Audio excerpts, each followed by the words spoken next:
Friends, আশা করি সবাই ভালো আছো। আমিও ভালো আছি। আজকে সোমবার আর আজকে রান্না বান্না নিয়ে চলে এসেছি। এখন ঘড়িতে বাজে প্রায় 2টো। আর এখন দুপুরে খাওয়া দাওয়া হবে। আর যেহেতু আজকে আমি তোমাদের সঙ্গে কোনো রান্নার ভিডিও শেয়ার করতে পারলাম না, তাই ভাবলাম যে লাঞ্চের থালিটা তোমাদের সঙ্গে শেয়ার করি।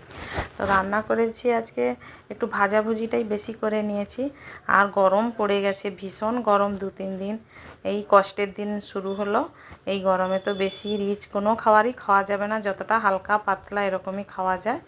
তো যাই হোক, আজকে রান্না করেছি কাঁচা কলাকে ভেজেছি, আর বেগুন ভেজেছি, একটু পেঁয়াজ লঙ্কা বাটা দিয়ে আলু ভেজেছি, আর এখানে রয়েছে চিংড়ি মাছের মাখা, আর রয়েছে সজনে ডাঁটা বেগুন দিয়ে আর ছোট একটা আলু দিয়ে মাখা মাখা তরকারি।